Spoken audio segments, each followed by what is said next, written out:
Well, my next guest writes at the New York Post that the mainstream media lied to me about conservatives. He says that there was a time when I perceived the world of politics through a deceptive lens that our mainstream media optimist provided me. He used to be a Democrat. Now he's a very popular conservative online. His name is Adam Coleman. He's the founder of Wrong Speak Publications.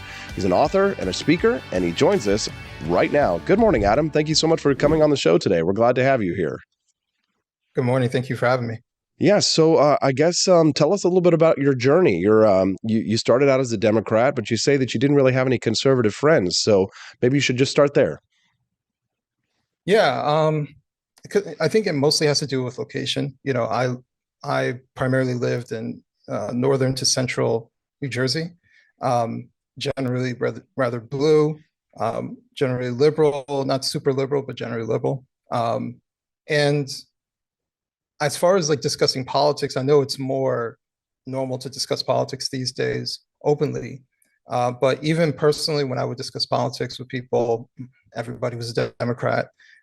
So my view of what it meant to be a conservative or Republican basically came from media filtering. It didn't come from a one-on-one interaction. I probably knew, if I really think about it, maybe two Republicans that I had some sort of interaction with throughout my adult life before I started actually seeking out conversations with conservatives, being around conservatives, and like I said in the article, actually going to a conservative conference just to hear what they had to say. And my viewpoint is that I am socially conservative these days. And it seems like it's a conservative viewpoint when you say, hey, I just don't want my kids sexualized, and I don't think we should mutilate children, which is a shame. I thought that was something that we all used to agree on. But yeah, I guess if that's one of those standards, then I'm a social conservative today.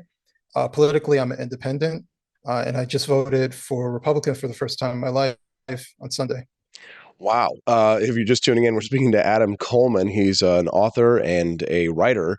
His new piece in the New York Post talks about how he transitioned from a Democrat to a conservative.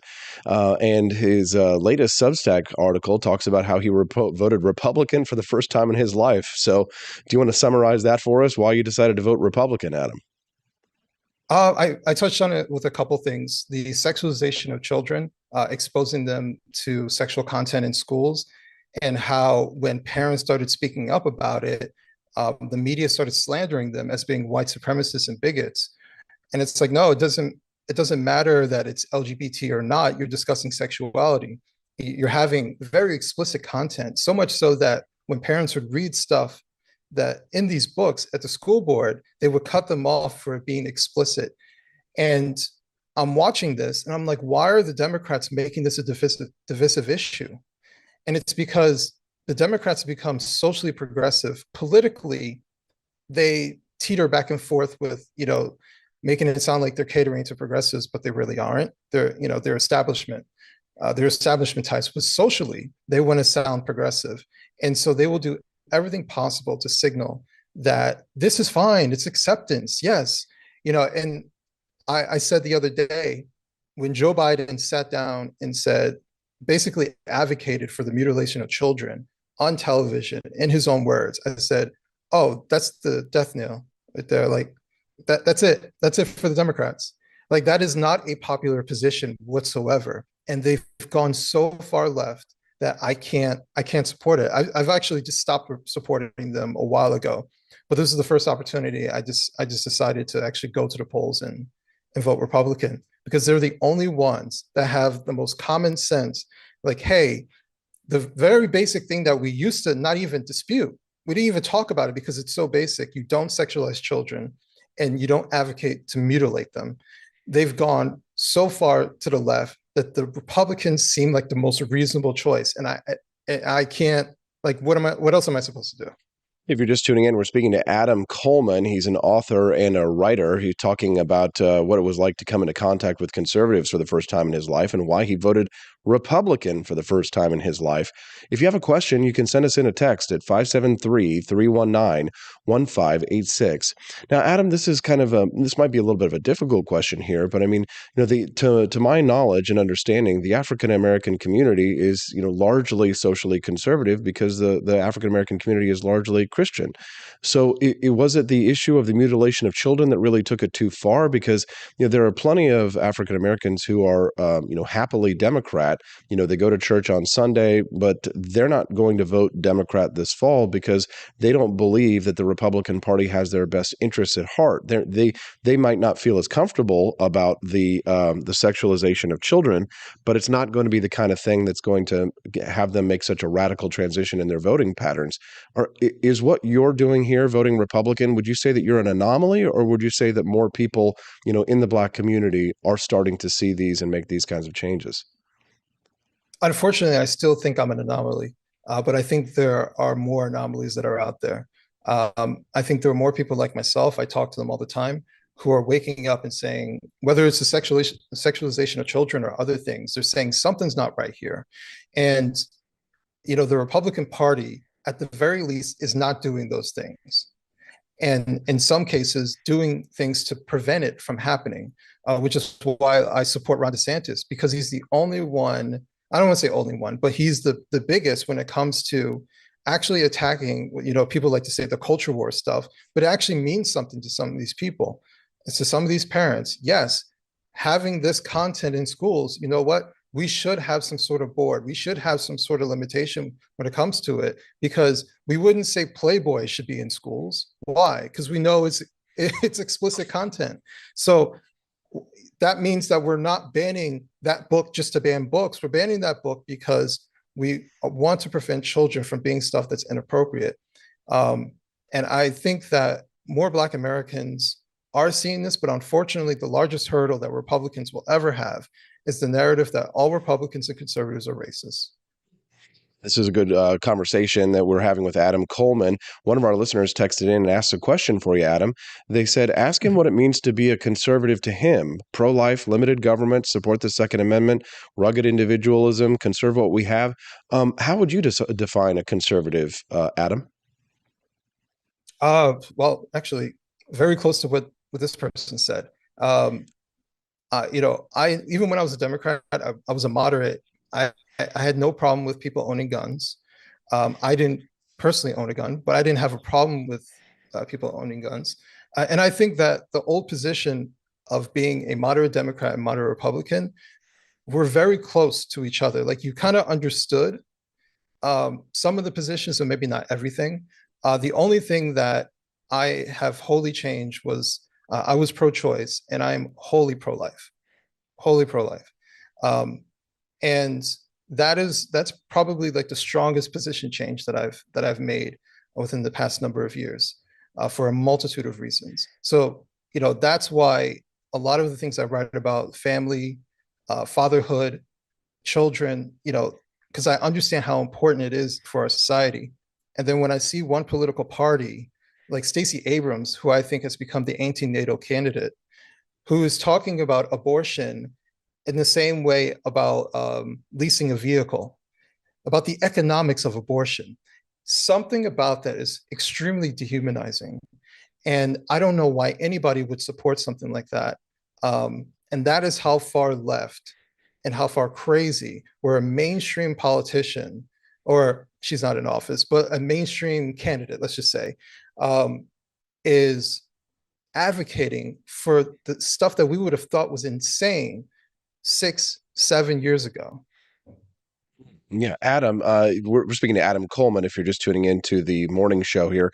One of our listeners texted in. They were talking about this conversation we've been having this morning about the Atlantic author who called for a general pandemic amnesty for things that were said and done during the pandemic. I know that yesterday you tweeted something about that one, but you were generally, righteously indignant at the concept, the idea that we might offer some kind of an amnesty to the left for all of the ills that they committed during the pandemic.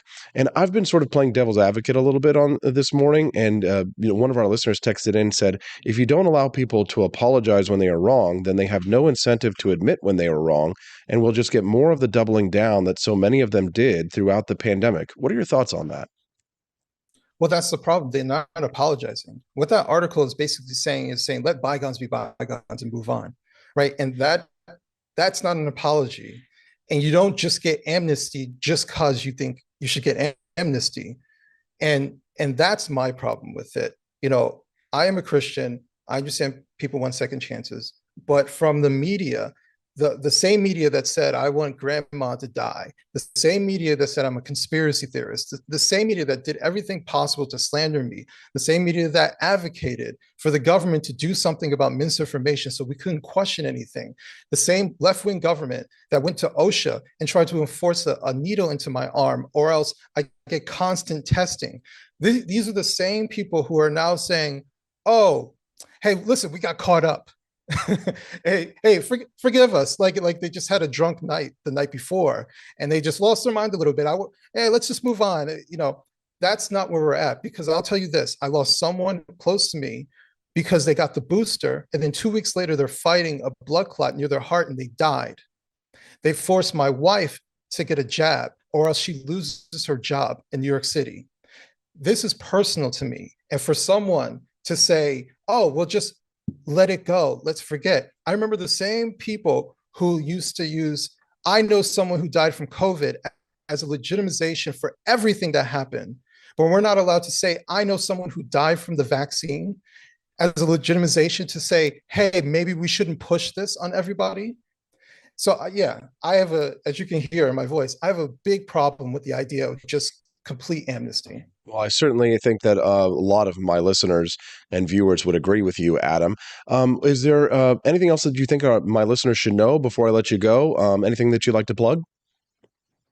Yeah, definitely check out my Substack, adambcoleman.substack.com. Also check out Wrongspeak Substack, wrongspeak.substack.com. We're doing everything possible to push narratives that are counter narrative and just advocate for freedom of speech for people to express themselves. So we take submissions for Wrongspeak, so definitely check us out. And generally speaking, I'm going to be all over the place. I'm going to be in London. Actually, I'm leaving tonight to be on trigonometry and to do some press out there. I'll be at America Fest this December at a table, so stop by. So yeah, I'm just trying to be everywhere. That sounds great. And it looks like from the feedback that I'm getting from the audience over in the comments that they really loved the interview. They said, Adam is very good. Great interview. Bring him back. Adam Coleman, thank you very much for your time today. We're delighted to have you on the program. Thank you. Anytime.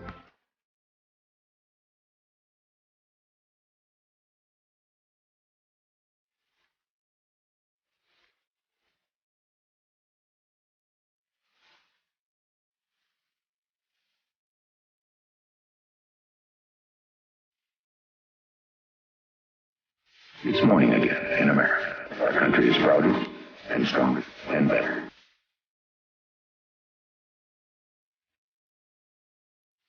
I like shooting things, but whenever I can't shoot something, I like to cut things. My life isn't all about shooting and stabbing and cutting, though. Sometimes I have to do actual work, but when I work, I still like to have fun. And there's nothing less fun than trying to cut with a crappy knife. Thankfully, from the ancient sect of Christian knights, who also loved cutting and stabbing, comes a new implement that has received my personal blessing, the Templar knife. Like the ancient sword of Excalibur, you don't choose a Templar knife, it chooses you. You just decide what kind you want on the website first, however, and then order it online, and then it chooses you. The Templar knife comes in a variety of shapes. As a man of culture and taste, I have decided I will never use a terrible knife again. And thanks to the inspiration provided by this excellent product, I have decided to launch a new crusade against anyone using less than superior knives. Join me, brothers and sisters, by visiting uppercuttactical.com/pages/Templar-knives. That's a lot of slashes. For that, you'll need a Templar knife. For 10% off, use code AP for Liberty and join me in a quest for glory, for liberty, for Christendom, for the Templar knife. Get yours today. Fire.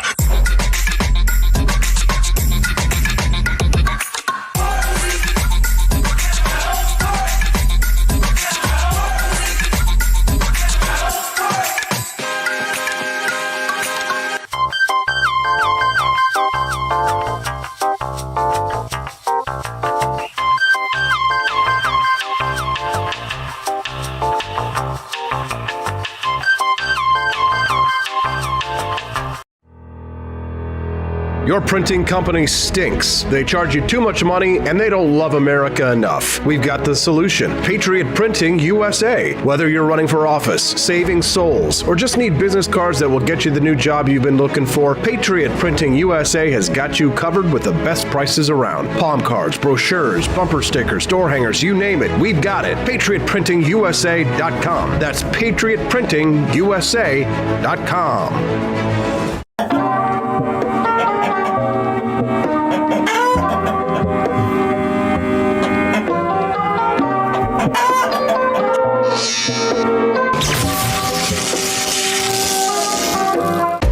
Want an engaging website to boost your business? You're just a click away from 5-star Fiverr talent. Hundreds of freelancer skills like web design. Head to Fiverr.com today and get something started.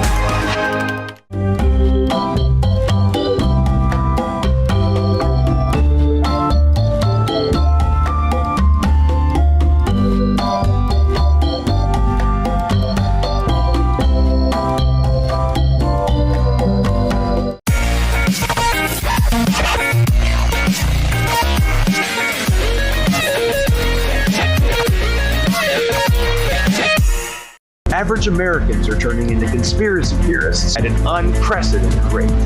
Flip City Magazine was created for new converts to aid in their in-depth research along the path of absolute truth. We offer the hardest-hitting news and opinion delivered uncensored in print directly to your door. Display proudly on your coffee table or hide discreetly under your mattress. Flip City is the magazine they don't want you to see, much less read. Subscribe to Flip City Magazine today at flipcitymag.com.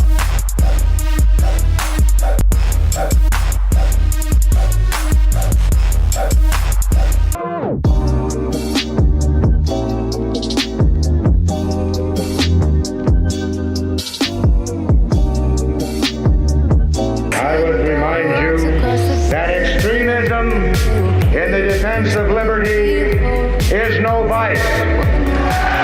It is better to settle these matters in the courts than on the streets, and new laws are needed at every level. But law alone cannot make men see right.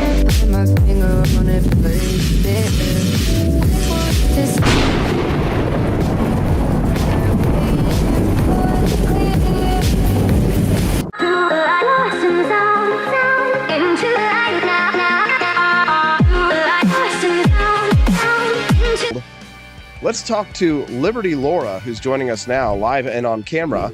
Good morning, Laura. Thanks so much for joining us on the show. Hi, Austin. Hey, thanks for so having much. me. I feel bad for Emily Oster. Wait a minute. The woman who wants to call for pandemic amnesty after she was talking about all these horrible things that should happen to anti-vaxxers, you feel bad for her?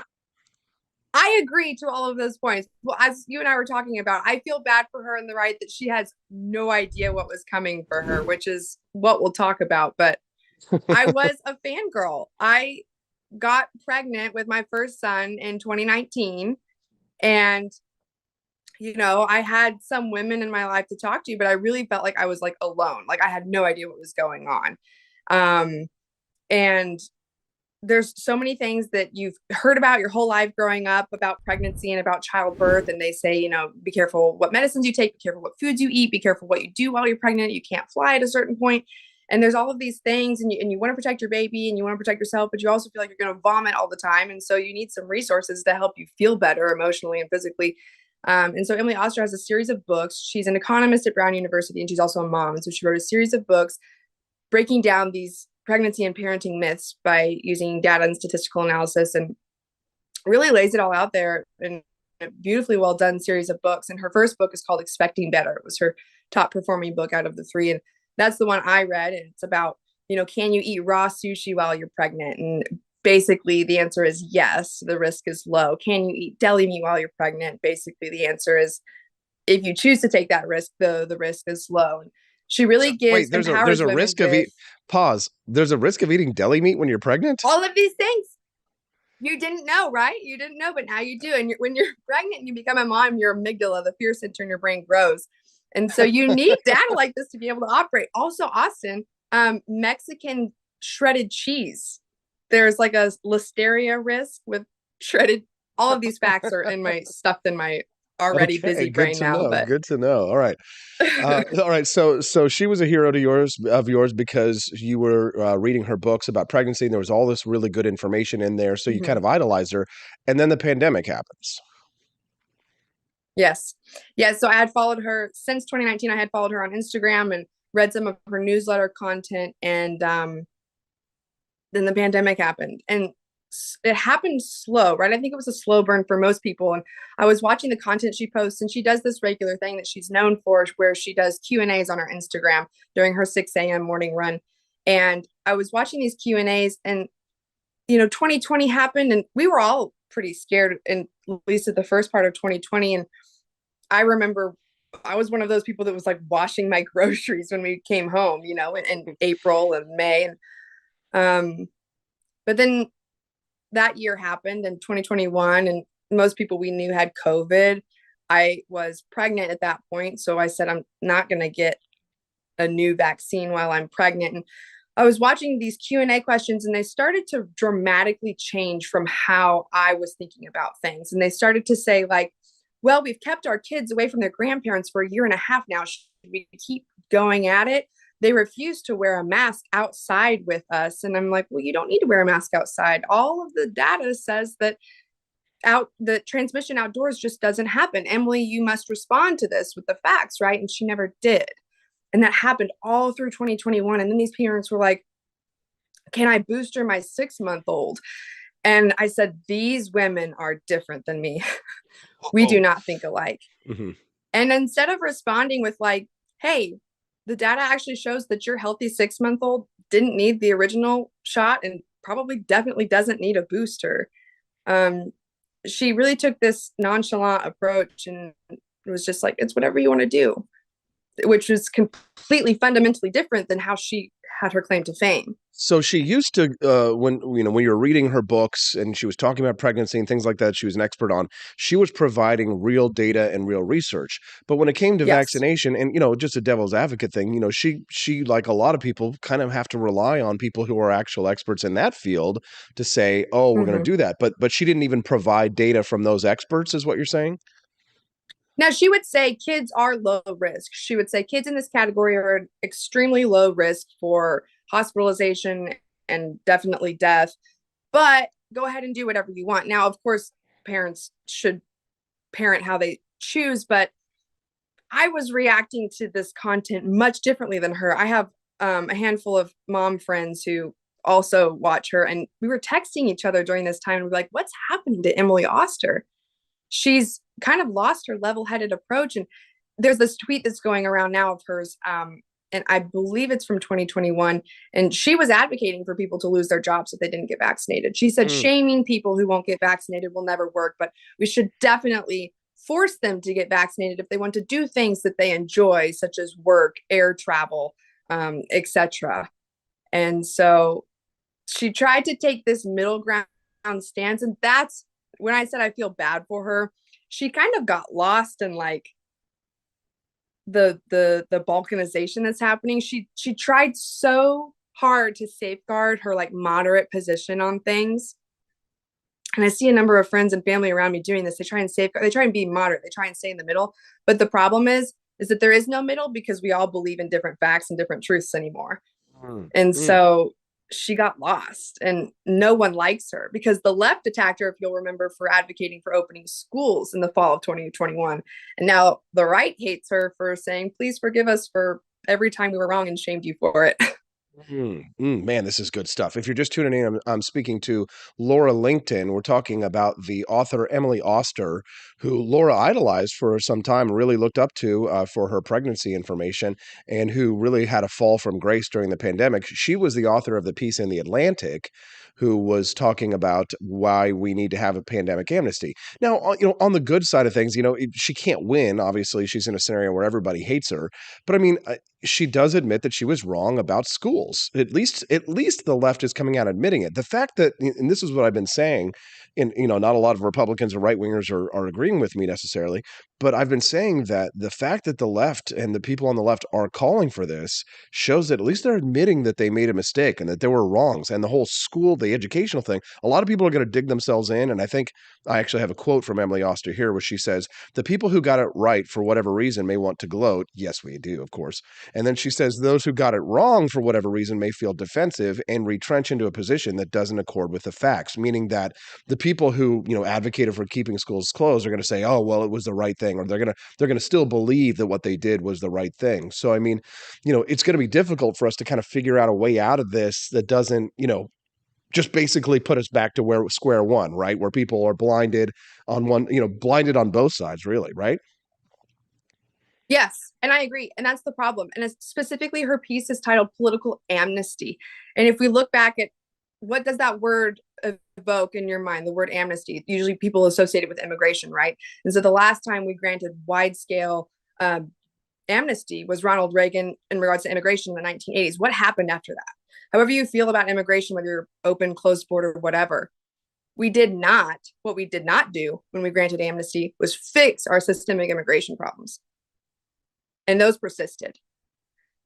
If we just grant amnesty after the pandemic, the people in charge who made the mistakes that were in a position to know better will continue. Those problems will persist. The way that they abused and neglected their power will continue. We cannot grant amnesty. We have to fix the problem. Yeah, I've seen my wife and I were talking about the other day about this story about like a 91-year-old concentration camp guard, right, from World War II. And he was 17 years old at the time, but he was in the guard tower and he got convicted and he died in jail. I think he spent 2 months in jail before he died. And so we were kind of talking about this. We're like, should we really be going back and prosecuting people who, worked at these camps when they were 17?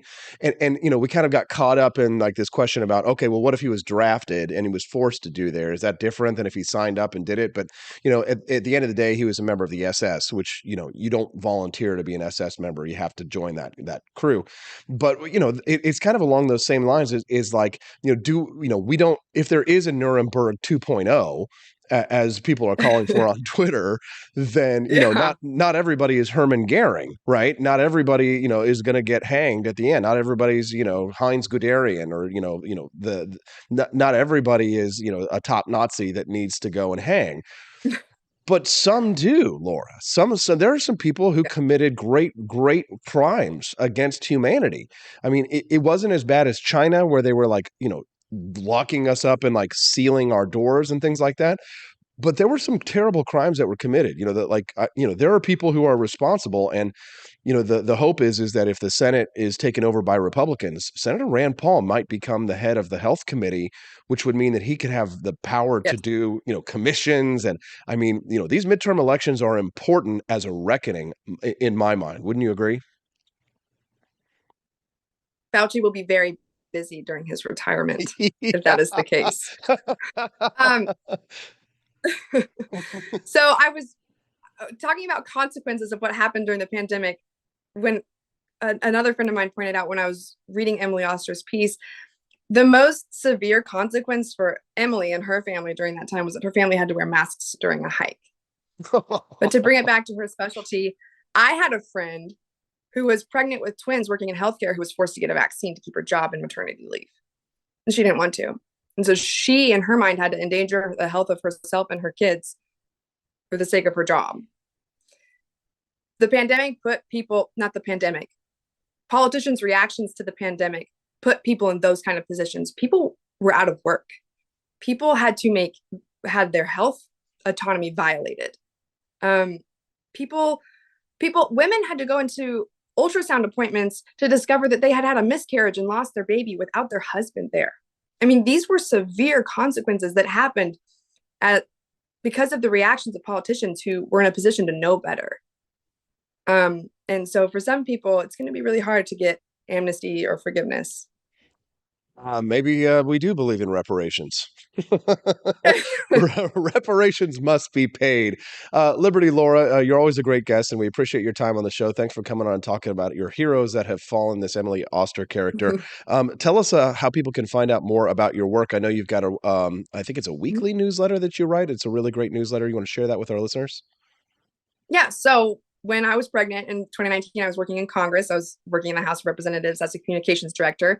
And after all of COVID happened, I quit that job and now run my own political news aggregation service. It comes out 3 times a week, Monday, Wednesday, and Friday mornings.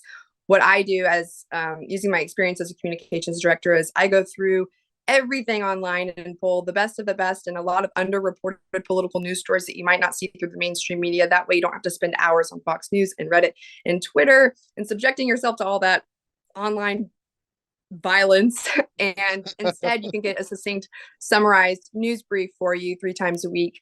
And you can sign up at billbrief.com. My newsletter is called Bill Brief. I'm also on Instagram and TikTok, of course, with the CCP at Laura from Kansas.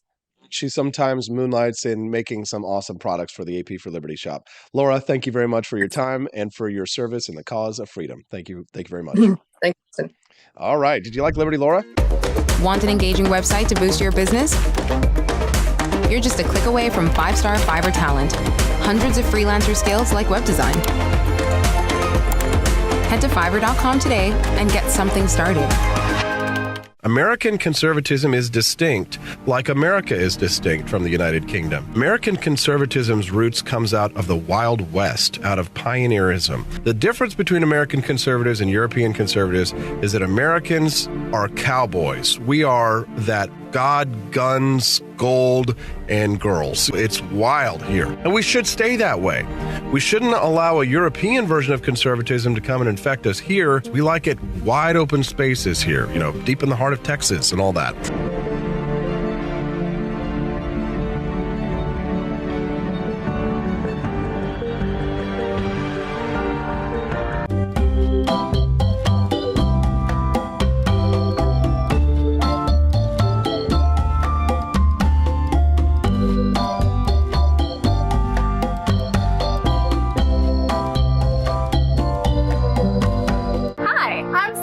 Austin's wife. I want to thank you all for watching the Wake Up America show with Austin Petersen. This show has been a huge venture for our family, so we would love it if you could join us. I believe in liberty, and I believe in Austin's ability to spread the ideas of liberty. Do you? I want to ask you today to join Petersen's Patriots with a pledge of $17.76 a month. Help us to stay cancel-proof so we can spread the message of limited government across the country. I joined Petersen's Patriots myself, just in a little different way. Visit wakeupAmericaShow.com/support and make your pledge today.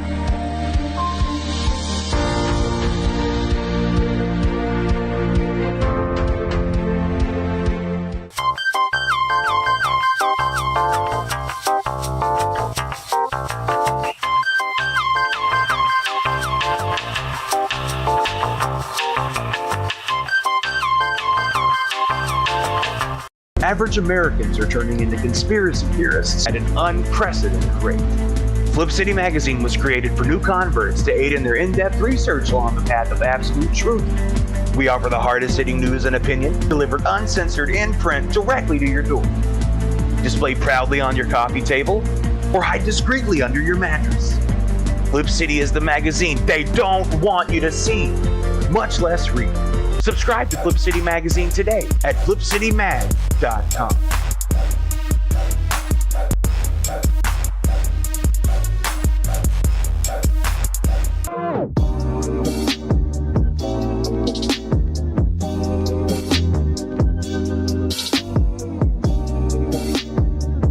Speaker Pelosi's husband, Paul, made a big investment in chips just before Congress votes on a bill that would give $52 billion in subsidies and tax credits to the chip industry.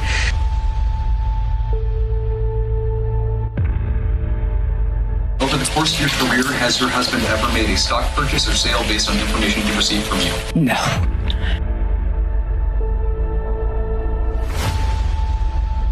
And I believe if you come to our border, you will be turned back. Do not come. Do not come. Have you ever received a royalty payment from a company that you later oversaw money going to that company? I don't know as a fact, but I doubt it. Well, here's the thing is, why don't you let us know?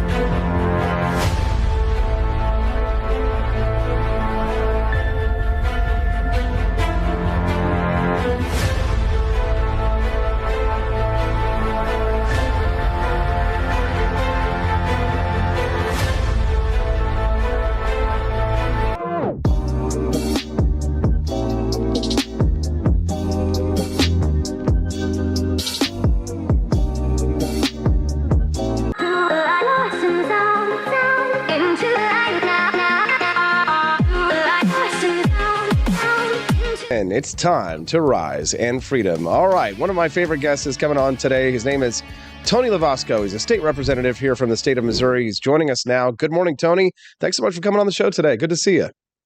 Morning, Austin. I thought this was a good topic because people were quite triggered yesterday when we were talking about this concept of pandemic amnesty, not just triggered by the fact that the left has done so many evils in the name of trying to help us, right? Trying to do good.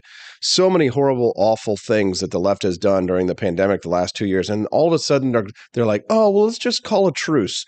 So, I mean, I totally understand why so many of our Republican, libertarian, and conservative friends want to go scorched earth on them and destroy them. But there were a lot of Republicans in the very beginning who gave in to pandemic tyranny and shutdowns and lockdowns and mandates and things like that. So if there's any amnesty to be going around, maybe we should have some apologies from our conservative friends who caved in the beginning too. What do you think? Well, sure. I will say this. I'm not a big fan of amnesty in general here, but I would say there is room for nuance. Mm-hmm. I don't know if it was you or someone else that, likened this concept to, a Nuremberg 2.0. Right. And I think it's a good analogy. I don't think it necessarily serves anybody to hunt down the 97-year-old dude that cut the grass at the concentration camp and throw him in prison for the last 2 years of his life. But I got to tell you, if you were part of the machine and committing atrocities, yeah, you know what? You should have some consequences. And I think it's the same thing. I don't know that we need to, throw Gavin Newsom's secretary in prison. But if you used your office to trample people's rights, if you exceeded your authority under the law and you hurt people, I do think there should be consequences, whether that be a civil or criminal penalty, it determines on the circumstances. Should we be, purging social media of random trolls who cheerleaded the administration? No, we don't have time for that. There's a lot of idiots who, bought the line and participated in kind of the mob. But, average everyday people who were just idiots about it aren't necessarily the people that I think we should be going after. That, but absolutely, as you pointed out, I think this, cuts both ways. Plenty of Republican governors locked down their states, and I think they should have consequences too. Yeah, amen. If you're just tuning in, we're speaking to State Representative from Missouri, Tony Lavasco. We're talking about the left calling for a pandemic amnesty. See, I kind of saw this as a good sign, Tony, because it showed that the left felt that they had made mistakes. Like the woman who wrote the article talked about, the educational system and, Randy Weingarten and others, how she should be forgiven for locking down schools and keeping kids out of schools. But I'm kind of like with you on that one, right? Not so fast here. There are people who definitely made mistakes that they should be punished for because, why should we give them amnesty because they were wrong? I mean, we saw from the very beginning that this was a mistake. We knew from the very beginning that COVID wasn't dangerous to kids, that schools were not the vectors for transmission. So, not everybody should, get a sense of amnesty. And there are certainly people who need to be punished. But what do you think should happen to Randy Weingarten or people like Tony Fauci? I mean, it's not like they're elected officials. We can't just throw them out of office. Yeah, and I think that's an important distinction here. We need to not be participating in the conservative version of cancel culture. The fact that somebody ran their mouth and other people that did have power listened to them and abused your rights is not the same as they themselves abusing your rights. You have to look at it directly. There's a lot of people that were very guilty of making this worse. They were inspiring and in a lot of cases egging on the folks that had the power to hurt people. But just being a pundit, just being an advisor, Anthony Fauci is entitled to have wrong opinions. And, while, yes, we might look at him lying in front of Congress or other things as potentially criminal violations, and I think we should look at that. The scope of his guilt is different than the person who signs the executive order, who actually, sends the health inspector to go and close the business, et cetera, et cetera. When we have to look at all those things in context. But I think really what we ought to be looking at when it comes to, the moral side of things, whether or not, your aunt that didn't, let your kids come to the Thanksgiving because they weren't vaccinated or whatever, should be forgiven on a personal level. I think that's no different than anything else that we give forgiveness for in our lives. And you have to have some contrition. It's a huge, huge difference to say, you know what, I was wrong to do the thing.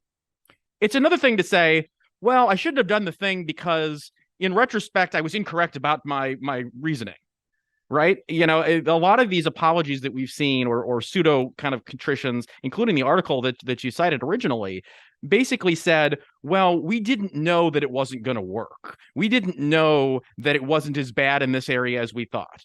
And the implication there is, well, if it had been as bad and if it had worked, we still would have been correct. And that's where they lose me.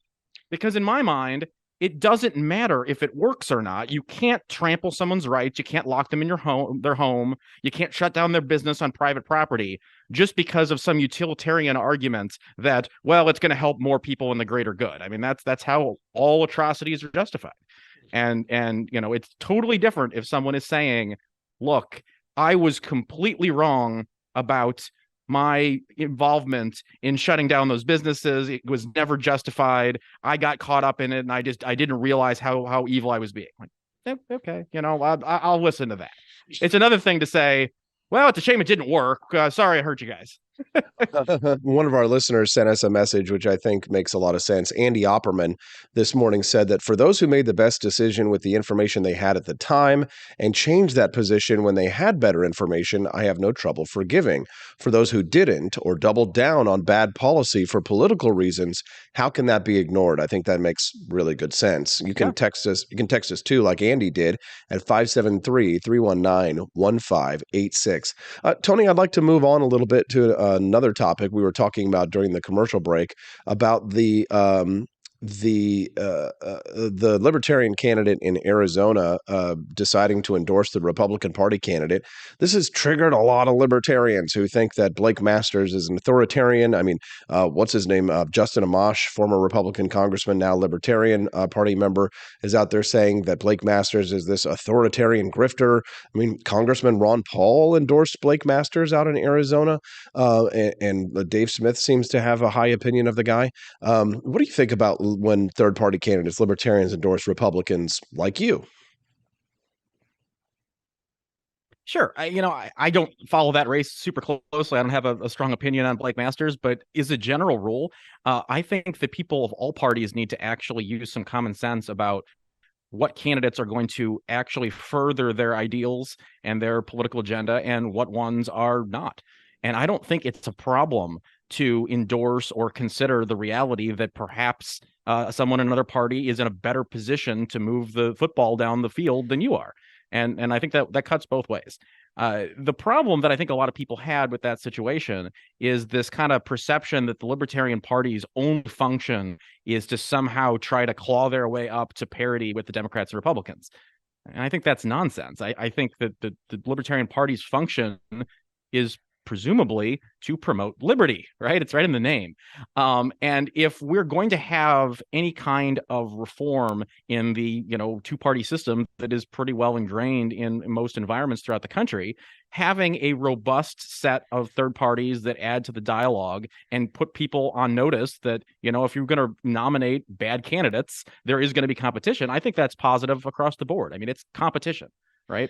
Republicans should not fear third parties. However, at the same time, if you've got a race that's, polling within half of 1% and the person getting the half of 1% drops out and endorses one of the two people, that does seem like somewhat common sense that, this guy was not going to somehow come from behind and win that Senate seat. And what he did was he made a very bold and honestly a very principled stance that his personal ambition was, takes a second place to, picking the best candidate of the available field. And right, maybe this Masters guy isn't that amazing. Maybe he is. I don't know. But he's almost certainly going to be better than the Democrats. So, why on earth wouldn't you at least consider that as a viable option? That's quite a pragmatic view from Tony Lavasco. Tony, it would be like if a libertarian candidate were running in your race against you and the Democrat and trying to paint you as just some, insider Republican, just like the Democrat. I mean, if there was a libertarian in that race, you damn right that I would be putting a lot of pressure on that guy to drop out and endorse you because, you're pretty much the most libertarian Republican that we have. But unfortunately, I think what happens is that libertarians who are party members will, because of the party mentality, they get caught up in the same kind of partisanship that Democrats and Republicans do, and they put their party over their principles to a certain degree. Would you agree? Oh, absolutely. I think it works the other way around. If all of a sudden Ron Paul moved to District 64 and decided to, run as a libertarian against me next term because I took a bad vote or something, I'm going to look at the polls and I'm going to, I'm probably not going to beat Ron Paul, and he's a pretty great guy. So maybe I ought to sit this one out. Like, the point of being involved in politics is not to, get your name on the door. The point is to move the football and advance the agendas that you care about. And libertarians and libertarian Republicans and whatever labels we want to put on folks, if you're fighting for liberty, the goal should be liberty. And that's it. And you use whatever tools you got to make that happen. If you're just tuning in, we're speaking to Missouri State Representative Tony Lovasco. You can send us a text, 573-319-1586. Tony, how do you feel about the upcoming midterm elections? You think it'll be what Joe Rogan said? He said it'd be like that elevator scene from The Shining or Red Wave, just bleeding out all over the country. What do you think, Tony? You feel optimistic? I am optimistic. I don't think it's going to be quite that exciting. I think, we're going to definitely take back the House. I think there's a very good chance we'll make the Senate by maybe a vote or two. I think it's going to be a good day for sure. I think the real question is going to be, how do we move forward? My biggest concern is us winning by a small margin. I would rather see us take the House by a huge amount and lose the Senate than take both houses by like 2 or 3 votes. Because ultimately what's going to happen is the Biden administration is going to put pressure on a handful of wishy-washy folks to switch their votes and vote with the Democrats. And Biden's still going to get what he wants, except for now they can say it's bipartisan. And that doesn't advance liberty at all either. I would like us to see us hold the line somewhere, whether it would be, in the Senate or the House. I think I'd probably prefer the Senate, but I don't think that's a strong preference. The real thing is we have to make sure that at least for the next 2 years, we can stop the train moving forward to making things worse and worse here in this country. How do you feel about your race, Tony? Well, considering I'm unopposed, I'm pretty good. I just got to make sure to vote for myself, and I'll be good. State Representative Tony Lovasco from the state of Missouri. We appreciate you very much, Tony. Thank you for your time today. Thanks, Austin. Must be nice. Run out unopposed. I enlisted as a medic to be there to help my patients, and after an injury, I found myself as a patient. I experienced post-traumatic seizures. Depression is a big one that comes along with it, PTSD. So I pursued my PhD in neuroscience and regenerative medicine. The coalition has helped fund my academic pursuits. They genuinely care about helping the vet in whatever way that they can. Through supporting the coalition, you're supporting some of the veterans that have the biggest needs. Visit saluteheroes.org to learn more.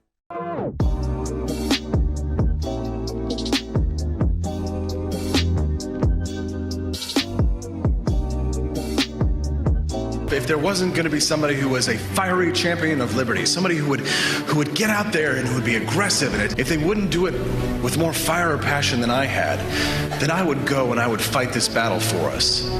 I've fought for the principles that we all share. Parties tend to be secondary to me. We're here because we believe in the principles of liberty.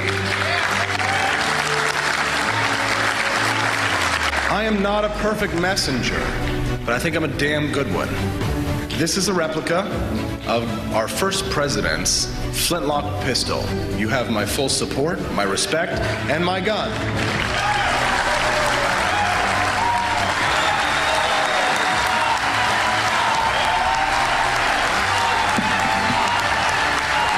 Thank you.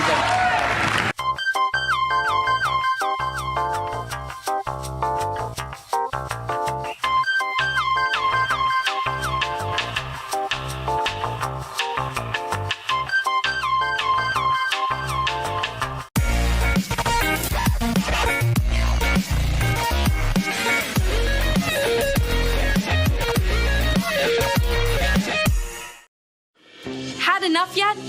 Do facts no longer matter? Are lies to be encouraged instead of punished? This is not our inheritance. If truth no longer matters, we will not remain free for long. This is our generation's challenge, to defend our founders' hope that we the people could self-govern if we defend our right to get the facts. And right now, we're building the only defense of free people have. The facts on every politician, every position they held, every statement they've made, every vote they've made, and any cash they've taken. It's the real history on those now pandering for your vote. There are hundreds of young people building our defense right now, and they need your help. We all have our passions, but as our ancestors knew, when events become so foul they threaten us all, we must stand and defend each other. Please, have our backs. Join us at votesmart.org.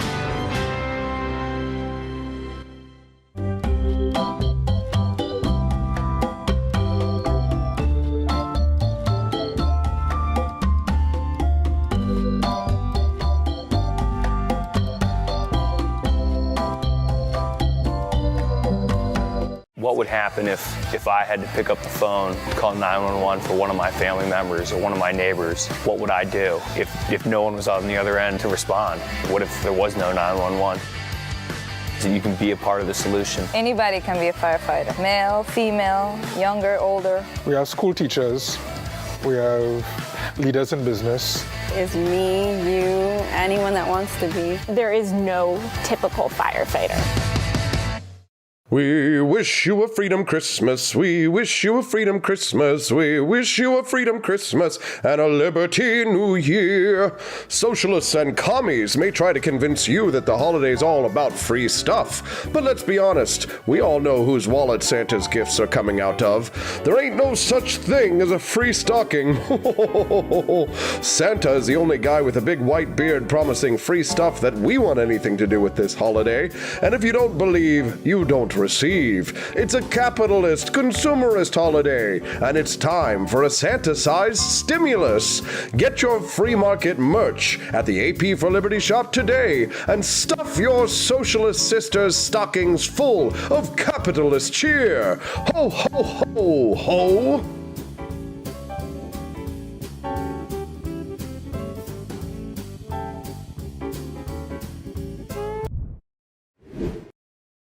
So say it with me.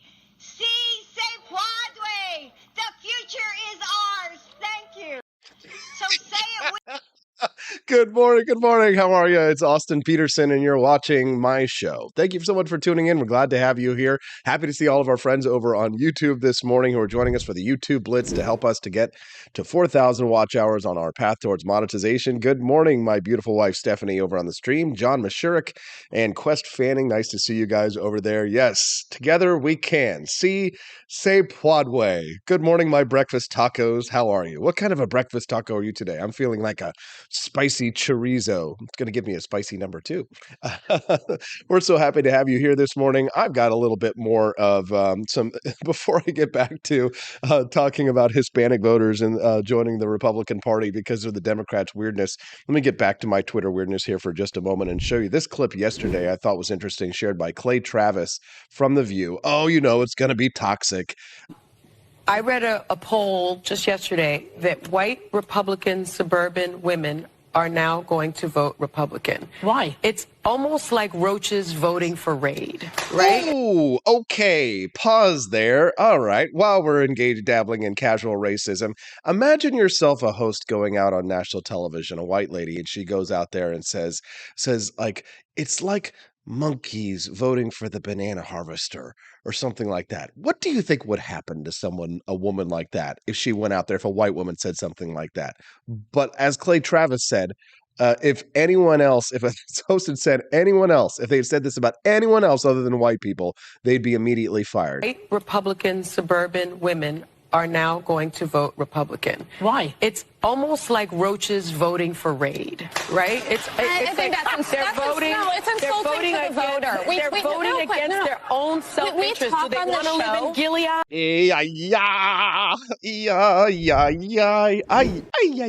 Oh my God! Donald Please, Trump, if you can hear us, please, Donald Trump, please save me.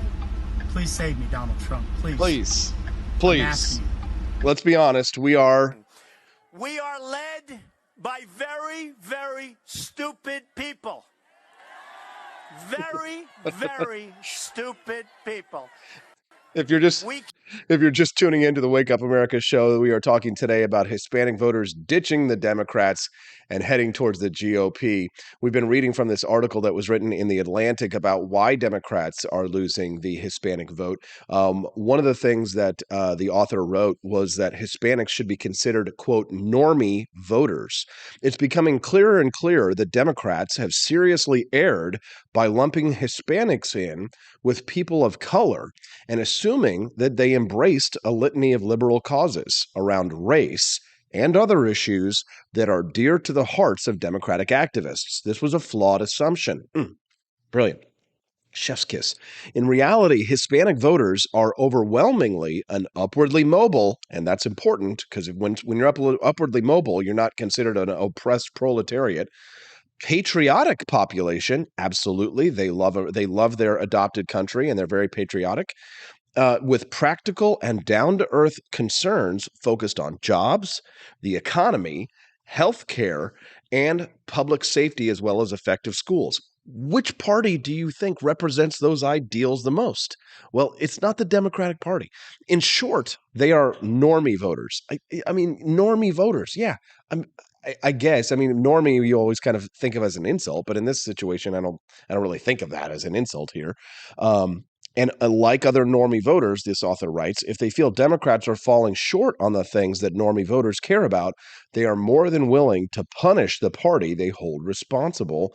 And then the guy goes on to list like 10 poll results to back up that claim. And he concludes that Democrats need to stop thinking of Hispanics as, quote, people of color and start thinking of them as normie voters. Boy, that is good stuff. Good stuff. And, finally, a little bit of journalism from The Atlantic. What do you think about this? You can send us a text this morning at 573-319-1586. That's 573-319-1586. Did you catch the sting? Somebody's texted and said, this is making me hungry for breakfast tacos. Okay, not gonna lie, and I don't care who's offended by this. Have you tried the breakfast menu at Taco Bell? I'm not trying to just tangent here to burn time or anything. Maybe I am, but actually I tried the Taco Bell breakfast menu for the first time about a month ago, and then I went the other day again because it was so good. Now, is it like delicious huevos rancheros like you might get in the American Southwest or in Texas with delicious verde sauce and all of that? No, it's not. It's not like that. Obviously, we're talking about fast food here.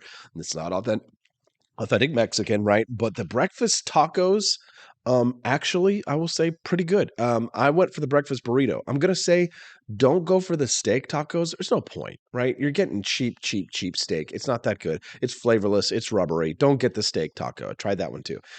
Sausage, right? Go for sausage, maybe bacon. Like the bacon's okay, but there's something about that rich, flavorful sausage. But you know what Taco Bell really needs to do? I know they're not taking advice from me, but if they were, this would be a good idea. Chorizo. Oh my God. I love chorizo. Do you like chorizo sausage? Oh, that spicy pork sausage. Love it. Hello, my name is Kelvin. Welcome to Frenchy Bush. This is my Didi's website. Now I've decided to speak to you with my real voice for the first time ever to tell you about how cool Frenchy Bush is. But I've decided that this is the perfect opportunity to share with you. Frenchy Bush is a good website. You should follow us on socials. If you like Frenchies or any kind of bulldogs, me and my new brother George are going to try to make your life more fun. Hello, I'm George. My neck isn't really thick yet, but it will be. We are so glad you're here. Please ignore my floating eyeball. It helps me spot predators who might be approaching from the sides. Didi made Frenchy bullshit to review things that he uses on me and my brother to tell you if it's good or bullshit. Take this collar, for example. Didi really likes it. Didi said it's really handy because us Frenchies got thick necks. Need something really tough. People think Frenchies are little, but if you look at us from below, you can see we are really pretty buff. Beefcake. Yes. Look at my creamy thighs and chest. Yes. You like that? Big brother, please focus. Frenchy Bush. Please follow us for more great content and read the Frenchy Bush blog for more fun and cool stuff.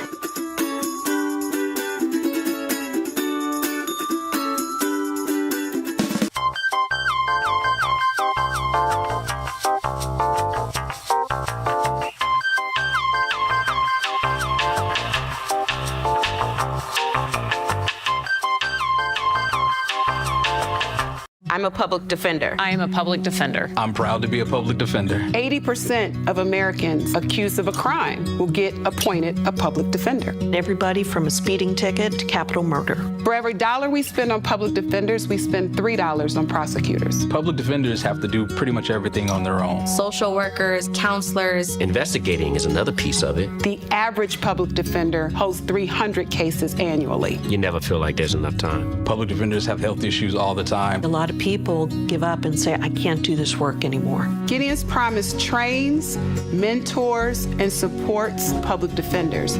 There are a lot of people who say that they would not still be public defenders, but for Gideon's Promise. It's fueled me to continue on in this fight. Gideon's Promise has changed the face of public defense. People see us as troublemakers. Good trouble only. We don't make it easy. It should not be easy to take away someone's liberty.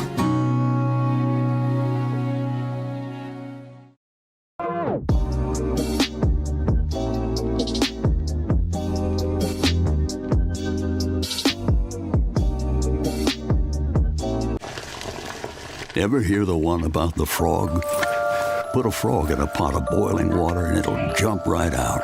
Here's my resume again. But put a frog in a pot of cool water and slowly heat it up, and that frog will boil.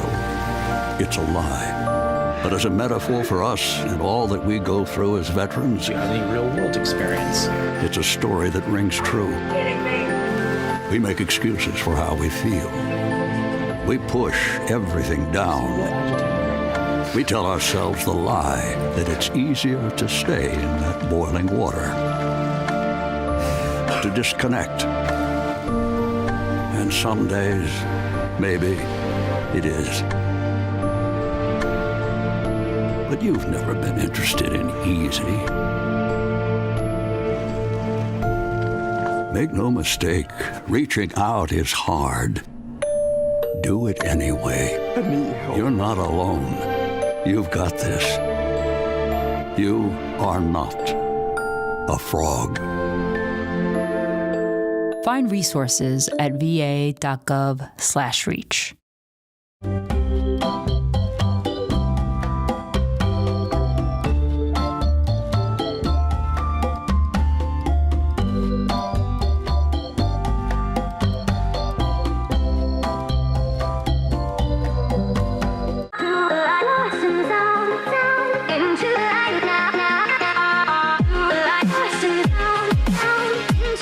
Head on over there. There's a chat feature underneath. The more people who watch it over there, the better, to help us grow the website and to build a strong presence over there. All right, let's get the show on the road. Mocking the police. It's not a crime. Joining us now to discuss a First Amendment case that prompted The Onion to step in and write an amicus brief to explain how parody works. Camelia Petersen joining us live. Good morning, CJ. How are you doing today? Good morning. How are you? Doing good, doing good. Thank you so much for joining us on the show today, CJ. So what does this case hinge on? If you wouldn't mind, give us our listeners a sort of brief background on how this case came to be. Sure. Well, apparently, back in 2016, a man created a Facebook page that was a spoof of the Parma, Ohio Police Department. And there are other, I mean, like, if nobody's seen them, there are other, parody pages of various government agencies, including police departments out there that are hilarious.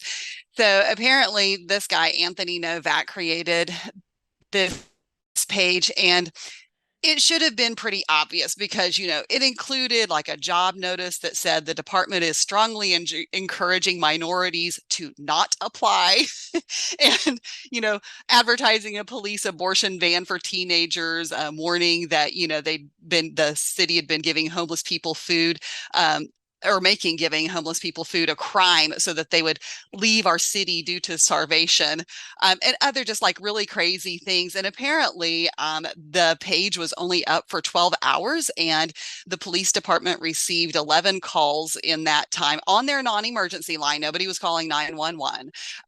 So anyway, that they decided that that was not appropriate. And so they arrested him. So wait a minute. So this Anthony Novak guy, he basically set up a spoof of his local police department on a Facebook page, made all these jokes of these satires like, don't, minorities can't apply, it's illegal to give homeless people food and stuff. And the community wasn't fooled by it, but the police, the reason why they arrested him is because they thought that they were interfering with police business, or what was the justification for the arrest? Right. Well, they said that he violated some state law that kind of was broadly worded about using a computer to disrupt, interrupt, or impair police services. And it's a felony Wow. punishable by up to 18 months in prison. But yeah, he would have had a felony on his record. Jesus. Okay. So a felony for setting up a Facebook page making fun of his local police officers. So he gets arrested and he goes to trial. What happens? He goes to trial, and the U.S. Court of Appeals for the Sixth Circuit ruled that, well, he had the jury. Well, first of all, the jury acquitted Novak. They obviously recognized that this was ridiculous. This was parody itself. But then Novak sued 7 of those police officers for violating his First Amendment rights, and the U.S. Court of Appeals for the Sixth Circuit ruled that the defendants were protected by qualified immunity, which brings up a whole nother can of worms. And they gave a couple of reasons. And basically, the case was presented to a grand jury, and it kind of went on. And so this has kind of gone up the ladder. And now the Onion has filed an amicus brief because they became aware of this and said, this affects us too. So they jumped into the fray, and it is so funny. I haven't gotten to read the entire amicus brief yet. There's like 23 pages to it. But I mean, they're in there saying that, the Onion is the world's leading news publication, offering highly acclaimed, universally revered coverage of breaking national, international, local news, rising from humble beginnings in 1756. So it says they enjoy a daily readership of 4.3 trillion, and on it goes. And it is just, they, make full use of that. Although they have some, they make a serious case in here too. When they talk about, can Americans be put in jail for poking fun at their government? And their point is like, this is a surprise to America's finest news source.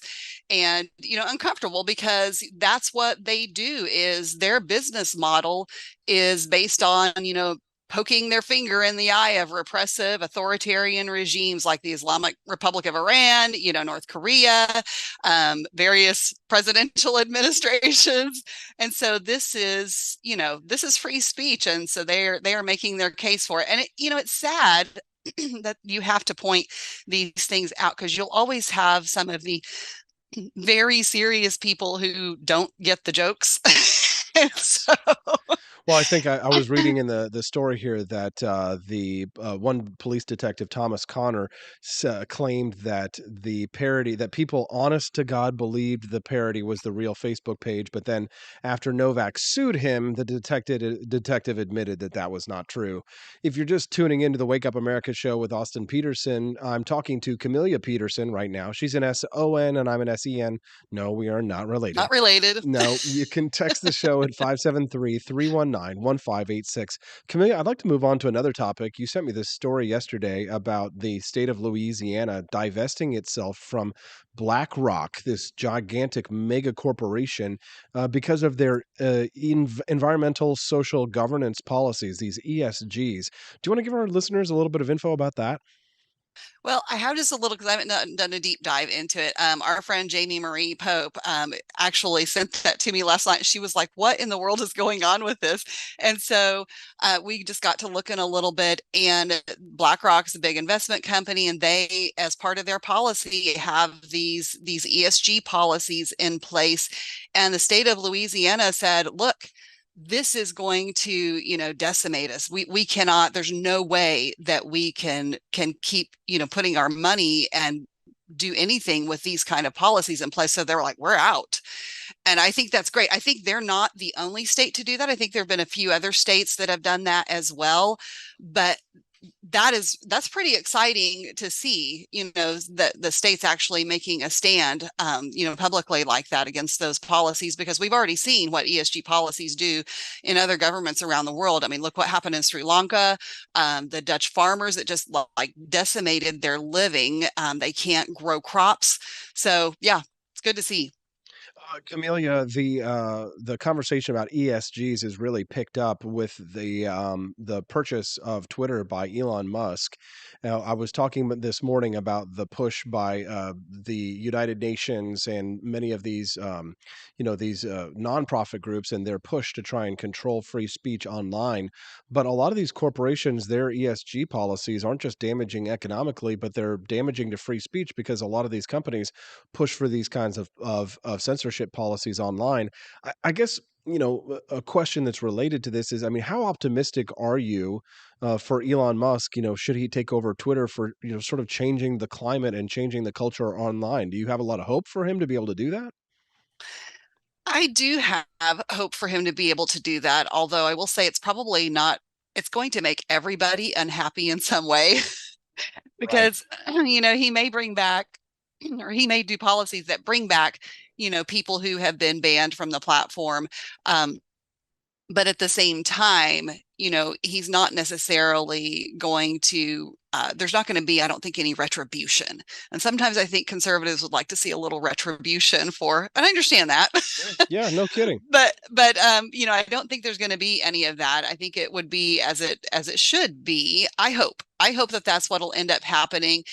I was really encouraged, people just villainized Jack Dorsey for so long, and you don't always know what's going on behind the scenes. And those texts that came out between him and Elon, and what Jack Dorsey's vision had been for Twitter as a platform, entirely different from what it became, as it started to come under the control of other people. But, when Elon said, what was that tweet about that he said that Twitter was basically the next step towards an X app or something like that, was like everything. So I don't understand a lot of that, but there's enough promise there in the innovation that's going to come with that I find it really exciting. If you're just tuning in, I'm speaking to Camelia Petersen. You can text the show 573-319-1586. One listener texted in and said they heard Florida and Texas are divesting from private capital. A lot of these entities love to screw housing prices to make them unattainable for young people like BlackRock, State Street, and Vanguard. Yet many of these entities are also making very low-cost options when it comes to your 401k or your Roth IRA options. Another listener texted in and says Elon has blown it out of the water. The others will be forced to follow because of market demand. And Dorsey colluded, they says. You can text us too, 573-319-1586. Camelia, here at 8:30 this morning, I'm going to start talking about the marquee segment, the discussion about why American boys are failing at school and losing at life. I had read this article in the New York Post a couple of days ago, and then you sent me an article where Nick Gillespie of Reason Magazine had talked to the author of this book, this Richard Reeves gentleman, whose new book of Boys and Men, Why the Modern Male is Struggling, Why It Matters, and What to Do About It, chronicles the story of the American male who are now lagging behind girls, not just in education and not just in development, but they're also lagging behind American women when it comes to their mental health as well. You have a strong opinion on this, don't you, CJ? I do. I think that this is a huge problem in our culture right now, and there are probably a lot of different contributing factors for it.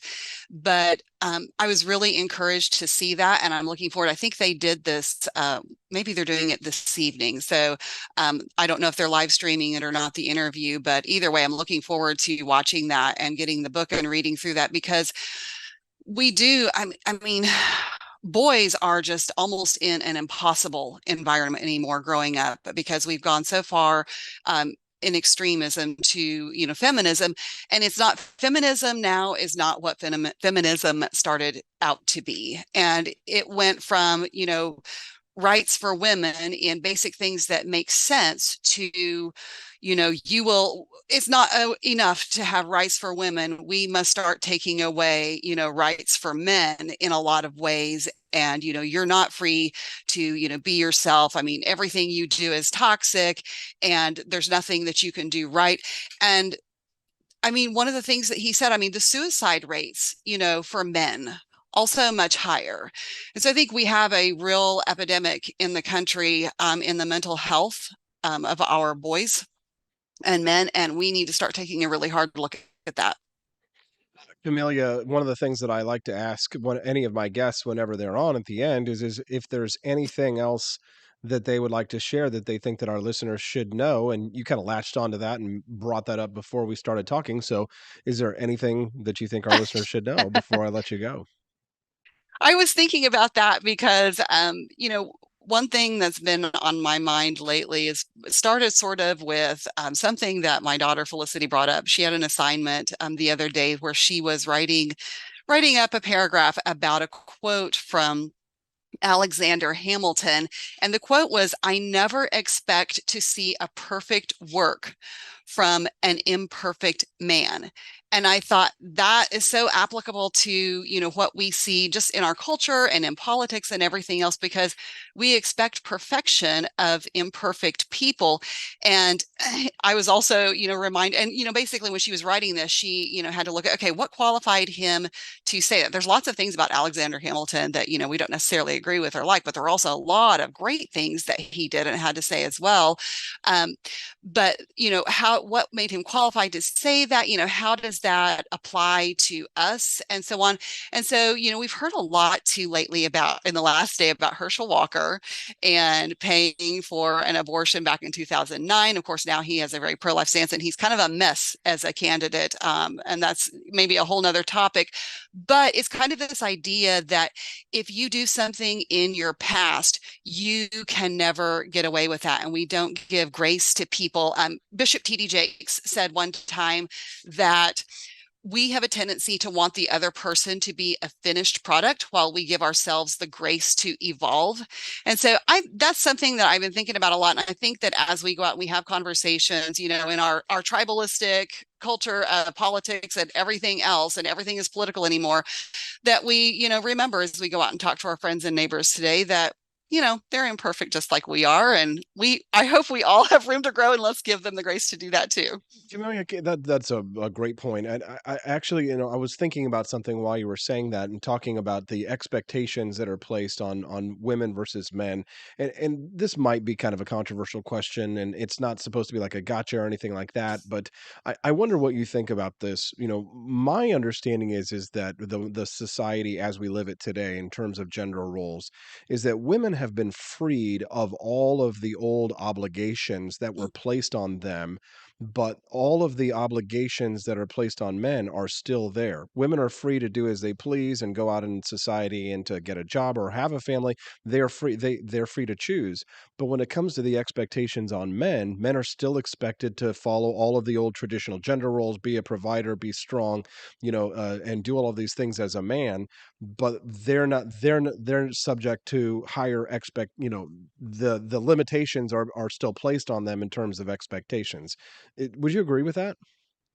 I do agree with that. I think, in that pendulum swing to, extreme feminism that, that women have taken all of these things where, we're free of all of these, like you said, all of these traditional roles. But at the same time, women still expect men to, I mean, most anyway, to, pay for dinner on a date.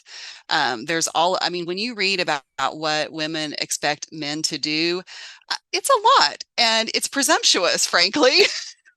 Oh, But yeah. I mean, if you watch any like red pill videos or like manosphere videos or like anything in that Andrew Tate might appear in for an interview, what you'll see is that they'll go on the do man on the street questions, and they'll ask young ladies of what they expect of their man, and it will always be like, yeah, provider, takes care of them, like all of these old traditional gender roles.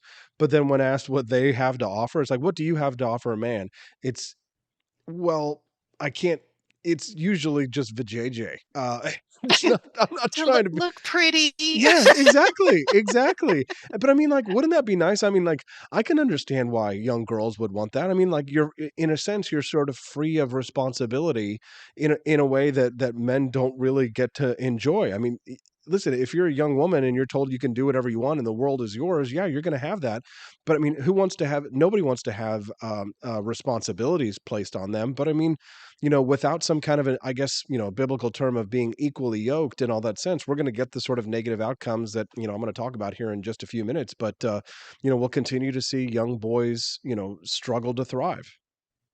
And I do think a little bit of this is, and this may be a little bit controversial, I do think a little bit of this is women like pushing back against that sort of innate desire that we have most of the time to be taken care of. I think there's something, biological to that in terms of just, our evolution and survival when you're talking about gender roles. So I think there is something of that in us that verbally we want to say, no, we're independent, strong women.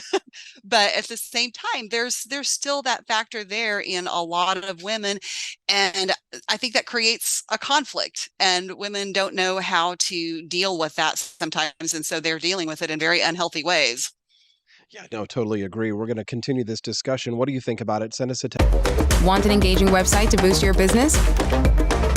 You're just a click away from 5-star Fiverr talent. Hundreds of freelancer skills like web design. Head to Fiverr.com today and get something started.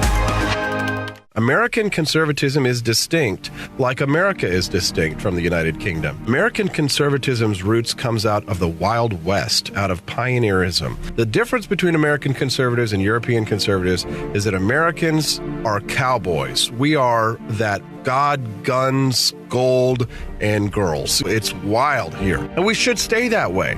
We shouldn't allow a European version of conservatism to come and infect us here. We like it wide open spaces here, deep in the heart of Texas and all that.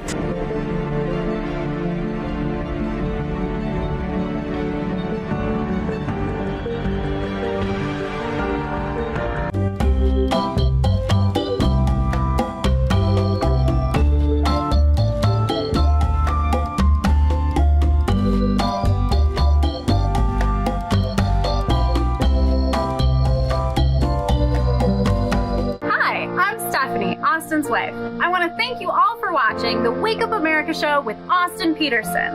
This show has been a huge venture for our family, so we would love it if you could join us.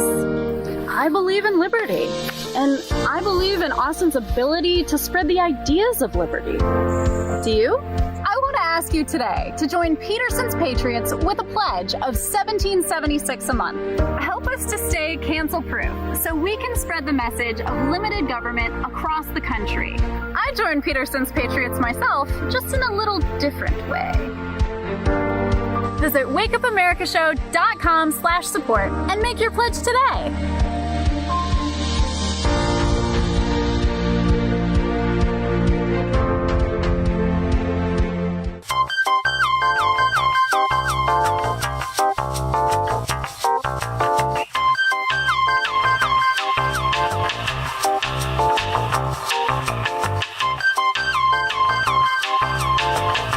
Average Americans are turning into conspiracy theorists at an unprecedented rate. Flip City Magazine was created for new converts to aid in their in-depth research along the path of absolute truth. We offer the hardest-hitting news and opinion delivered uncensored in print directly to your door. Display proudly on your coffee table or hide discreetly under your mattress. Flip City is the magazine they don't want you to see, much less read. Subscribe to Flip City Magazine today at flipcitymag.com.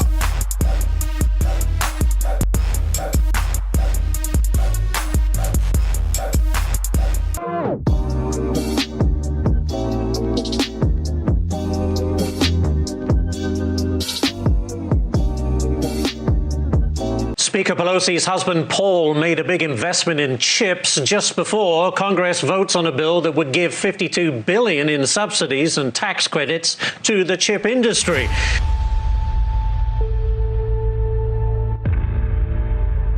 Over the course of your career, has your husband ever made a stock purchase or sale based on information he received from you?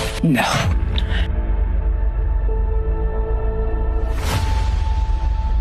And I believe if you come to our border, you will be turned back. Do not come. Do not come. Have you ever received a royalty payment from a company that you later oversaw money going to that company? You know, I don't know as a fact, but I doubt it. Well, here's the thing is, why don't you let us know?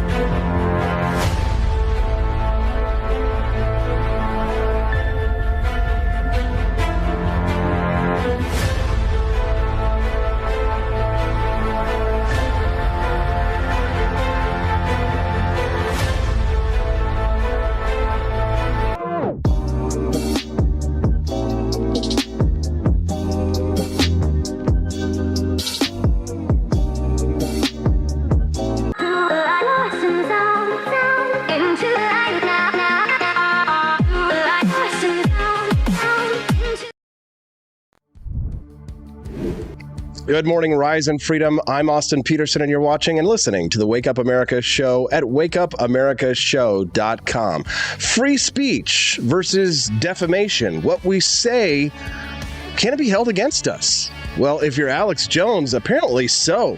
Democrats can say whatever they want. They can spread, Donald Trump stole the election from Hillary Clinton in 2016. If conservatives try and say it back, well, they need to be suppressed online. Let's talk about this nearly $1 billion judgment with my good friend, the judge. His name is Judge Andrew Napolitano. He is the host of the Judging Freedom podcast, which you can download on any of your favorite podcasting networks. And he is also the author of a weekly column, which you can read at judgenap.com. He's joining us right now, Judge Andrew Napolitano. Good morning, Judge. Thank you for joining us on the program. Good morning, Austin, my dear friend. Thanks for having me with you. I look forward to these Wednesday mornings. There was emptiness in my heart last week when you were away. Thank you, Judge. We're glad to have you here.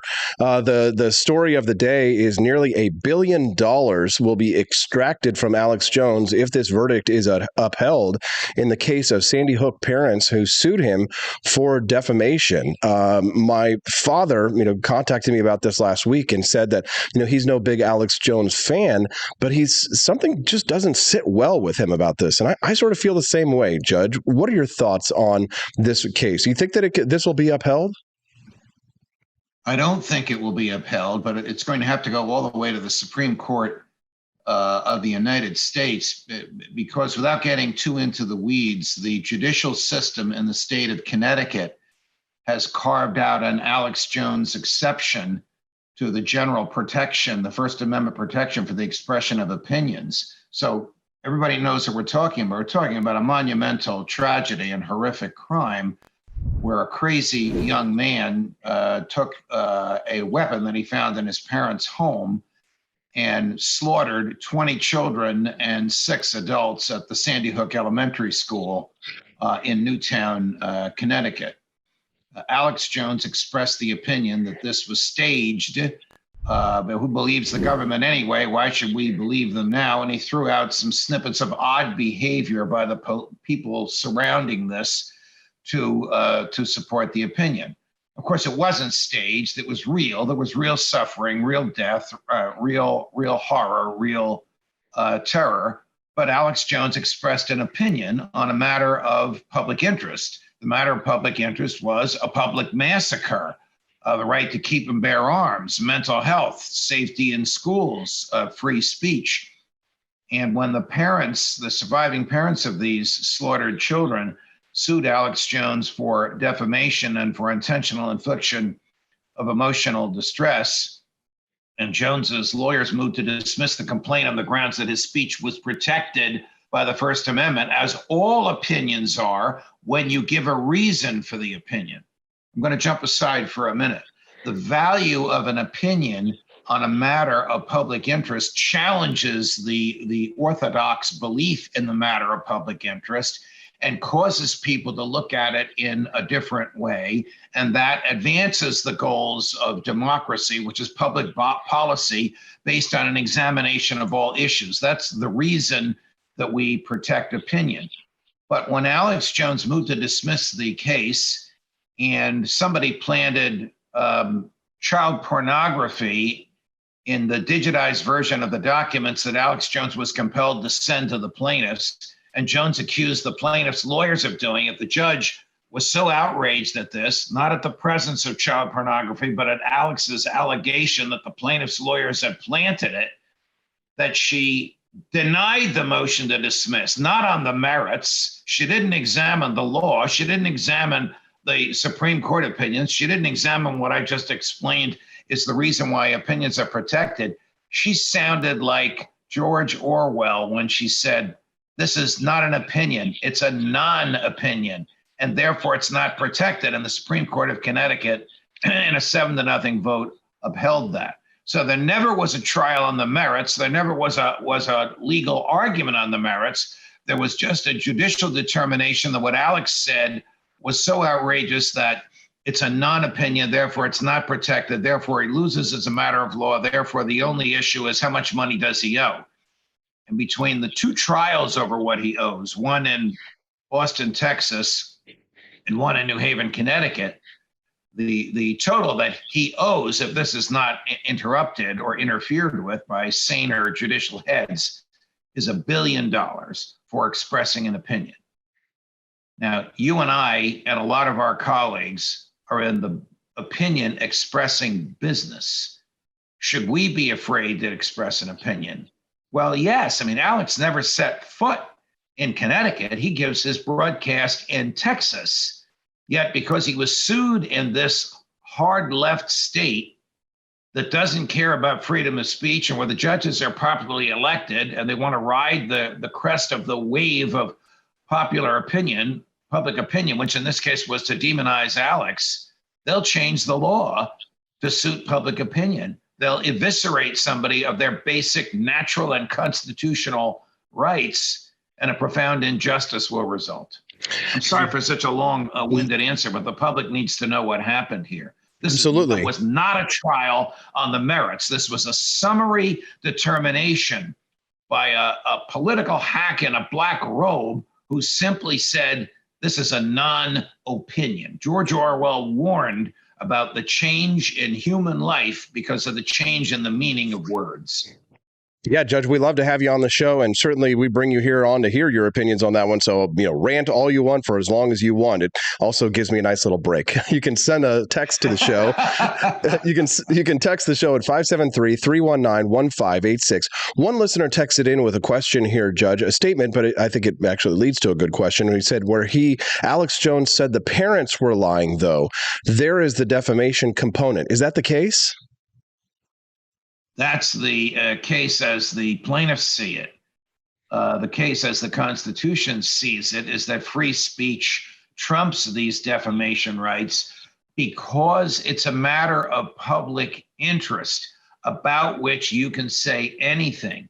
If this were a private matter and he accused the parents of lying, that would be a different story. But when the parents go on public on the public airways themselves in order to affect the public opinion, they are what's called limited purpose public figures, and they are fair game. And opinion allows you to say whatever you want. A person whose philosophical works you and I admire very much, though he was an economist, the late great Professor Murray Rothbard, argued that there should be no libel, slander, and defamation cases, that you should literally be able to say whatever you want, and ideas and thoughts should rise in the marketplace of ideas, not in a courtroom. I'm not quite there. Before I was on the bench, my career was devoted to defending the First Amendment rights of media publications, and I defended publications from the New York Times down to an old left-wing rag called the Soho News. By the way, I became great friends with the people that ran that thing. But the issue is, which is the greater good? The salvation of a person's reputation or the freedom to speak your mind on a matter of public interest? And in my view, the Supreme Court in Brandenburg, which is the leading Supreme Court case that the Connecticut courts rationalize themselves around, says the greater good is the right to speak your mind on a matter of public interest. Now, Judge, knowing that the possibility is that this could go to the Supreme Court, and knowing the ideological makeup of the Supreme Court, do you think that there's a good chance that this will be overturned and that Alex will be exonerated? I do.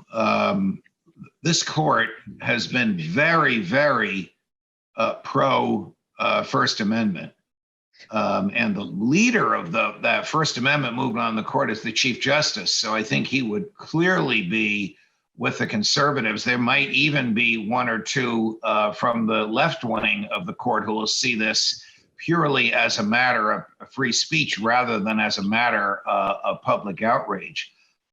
If public outrage is the standard, then you and I are, and all of our colleagues, from Alex Jones to Tim Pool to Joe Rogan to Dave Rubin, we're all out of business because we're in the business of stirring the pot and causing people to look at issues from a human rights. The human is responsible. Government is the negation of liberty from that perspective. So the First Amendment guarantees freedom of speech from all levels of government, local, state, federal, and from all branches of the government, legislative, executive, judicial. Okay, a judge can stop you from giving a speech in the courtroom. The police can stop you from using a sound truck in a residential neighborhood at 3 a.m. I get it. There's a time, place, and manner for speech. But on your own show, on a matter of public interest, you should be free to speak your mind. That's not me. That's Brandenburg versus Ohio, the seminal Supreme Court opinion on this. If you're just tuning in, we're speaking to Judge Andrew Napolitano. He is the host of the Judging Freedom podcast, which you can download on any of your devices, as well as a weekly column at judgenap.com. His column this week will deal with this issue we're discussing right now. Now, Judge, I'm not sure if you're as familiar with Kanye West now being sued by the family of George Floyd for his comments. Kanye West came out this week and said that George Floyd died of fentanyl poisoning, not because, Derek Chauvin put his knee on his neck. He's now being sued for $100 million by the family of George Floyd. Do you have an opinion on that case? It should be summarily dismissed for two reasons. One, it's an opinion on a matter of public interest.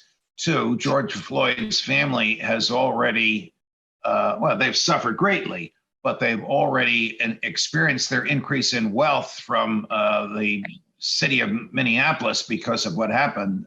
So they have no losses. George Floyd is dead, and there's really no cognizable plaintiff in this case. If they think a dead man's reputation is worth money when they've already been paid for his death, that's a bizarre twist on the law. As for the substance of what he said, there's some evidence for that. The substance of what he said was offered in the defense case. I believe that the defendant was quite properly convicted and quite properly sentenced, and his behavior was horrific, murderous, and both outcomes were just. The civil case brought by the George Floyd family and the criminal case brought by the feds and the state, although I'm not in favor of the feds and the state bringing criminal cases on the same matter. I think that's a violation of double jeopardy. Nevertheless, the first case, the state case, produced a just outcome. But you can't defame the dead. That's clear in American jurisprudence. Yes, and that if you could defame the dead, then everything we've said about FDR would get us in a lot of trouble. If you're just tuning into the show, we're just speaking to Judge Andrew Napolitano right now, and you can text us at 573-319-1586 if you have a question for the judge. Judge, I'd like to delve into big brain territory, to go back into like a philosophical discussion, especially specifically related to Alex Jones. I'm not sure if you heard some of the comments that he made recently. He went on a show with Steven Crowder, another conservative pundit, and they both came out very recently, very strongly against libertarians, people like you and me. Alex Jones said specifically that because of the behavior of libertarians in recent years, that he and Steven Crowder agreed with him, are now anti-libertarians, opposed to libertarianism. Yeah, and I see your facial expression on that. It was something that I guess didn't surprise me, because we've seen a lot of people, Judge, that came in during the Ron Paul years turn against us, turn against our ideas, and join this new populist movement because they claim that libertarianism doesn't offer the kind of strength that's needed to fight, in the face of leftist tyranny, that the answer to it is a form of right-wing tyranny. Alex Jones has embraced this. What are your thoughts on that? Well, I didn't know that he had done that, and I'm sorry to hear it. I think I know him pretty well, and his views are quite libertarian. He may disagree with the, if you'll forgive this phrase, mainstream libertarian movements in the country, the remnants of the Ron Paul movement, this crowd that wants to run Dave Smith for president of the United States. Nothing against Dave. I love the guy, but I think that's the people that he is the group that he's objecting to. But in turn, and I can't really get into his head on this. Alex sometimes changes his mind. He and I disagreed profoundly on whether Donald Trump was worthy to be president from the basis of his human character. Alex now says that Donald Trump is not worthy to be president on the basis of his human character, not on the basis of his views. I mean, I've disagreed with libertarians on this, calling Trump an authoritarian, which is the opposite of a libertarian. But we know that if you reject the idea of natural human rights, that our rights come from our humanity, that the highest right is the right to live, that the individual is sovereign and not the state, that government consists of negating liberty, that government is just a monopoly of force in a geographical area. This brings you to totalitarianism. This brings you to the march away from liberty, which Jefferson predicted in one of his last letters to John Adams shortly before the two of them died, and which we have seen as a steady, slow march ever since then. Government grows and liberty shrinks. Without a liberty movement, without people who recognize that the individual is sovereign and not the state, democracy will fall of its own weight. People will use the government to grab as many goodies as they can from everybody else, and there will be no liberty left. And then we'll start all over again. Your grandchildren may very well see the collapse of the federal government and the country breaking off into smaller republics. And because they will have been taught by you, they will know to go to the republic where there's the most liberty. Judge, and one final sort of conversation, starter on this one before I let you go. Again, big brain stuff, the kind of insider knowledge that I think, that you don't get in a lot of other podcasts. But have you noticed this, Judge? This is an observation that I've made, and I've been, fighting for liberty for about 15 years now, since I, first got into the movement to support Congressman Ron Paul. But what I noticed is many of those happy years we fought side by side. That's right, and we still are, Judge. But one of the things that I notice is that you'll have people who will come into the libertarian movement, and they will get frustrated with the amount of progress that's being made over, 1, 2, 3, 4 years, and they will then go and embrace authoritarianism. They will go and embrace authoritarian ideologies, and they will come in as libertarians, but they will go out as authoritarians.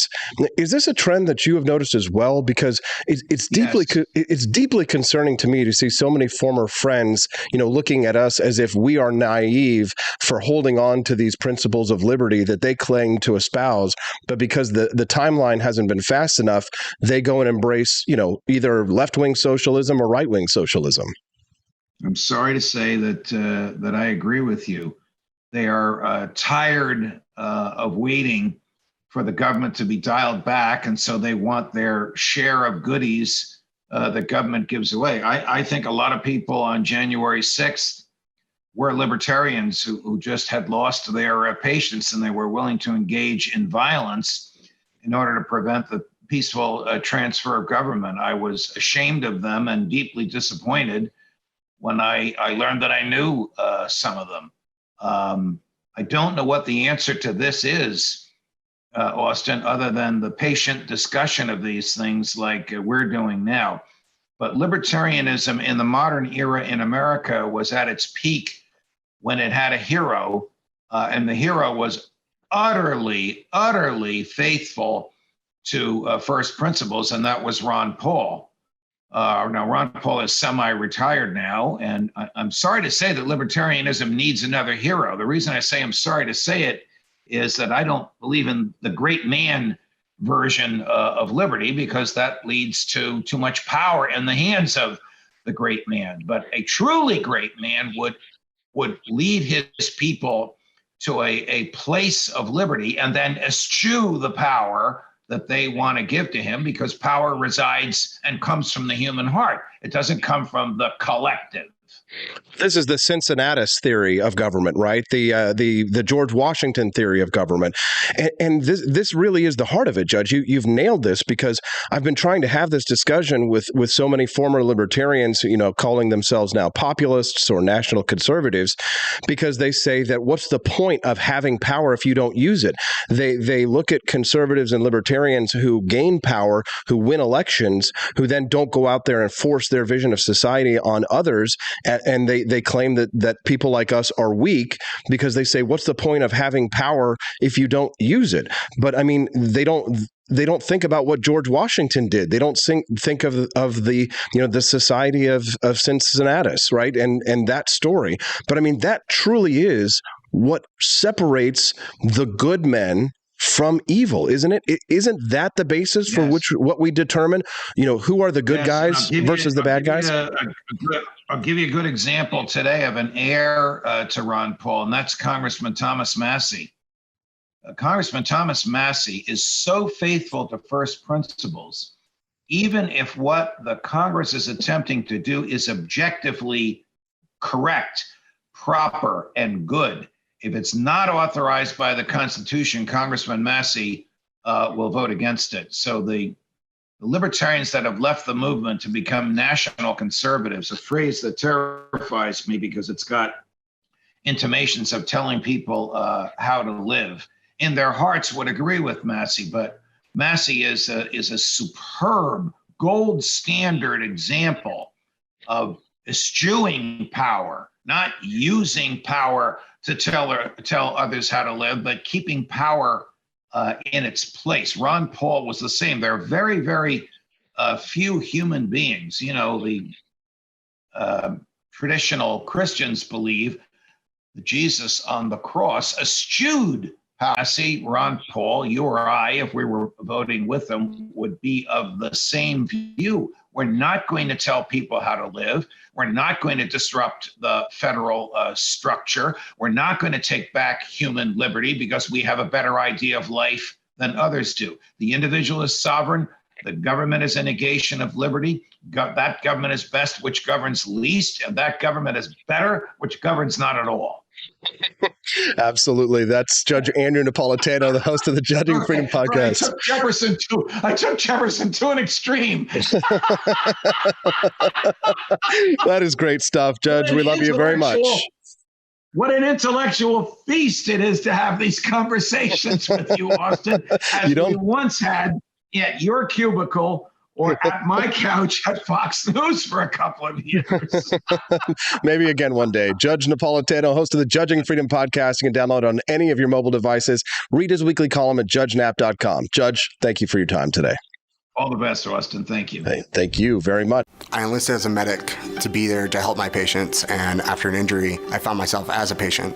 I experienced post-traumatic seizures. Depression is a big one that comes along with it, PTSD. So I pursued my PhD in neuroscience and regenerative medicine.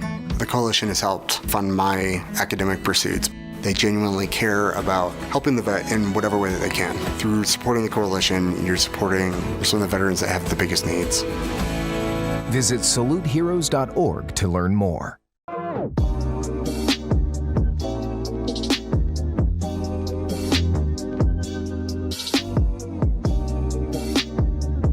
If there wasn't going to be somebody who was a fiery champion of liberty, somebody who would get out there and who would be aggressive, and if they wouldn't do it with more fire or passion than I had, then I would go and I would fight this battle for us.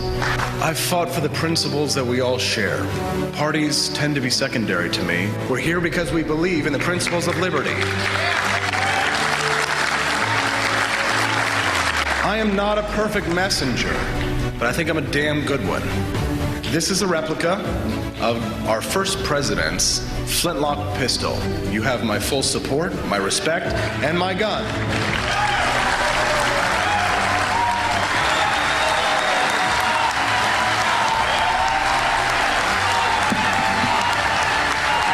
Thank you very much.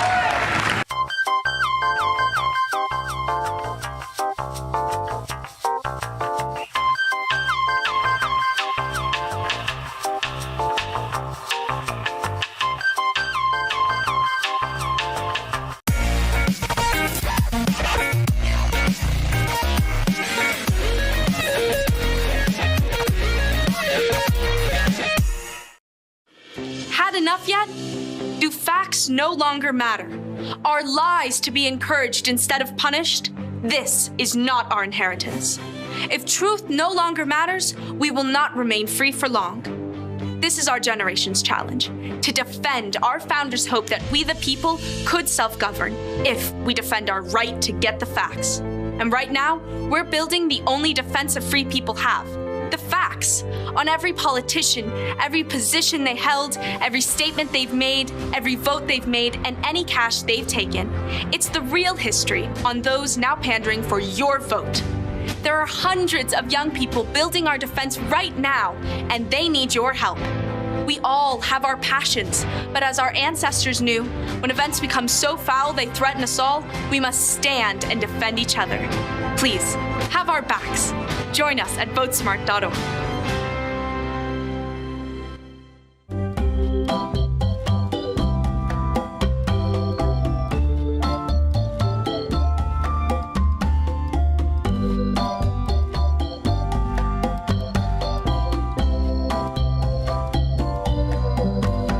What would happen if I had to pick up the phone, call 911 for one of my family members or one of my neighbors? What would I do if no one was on the other end to respond?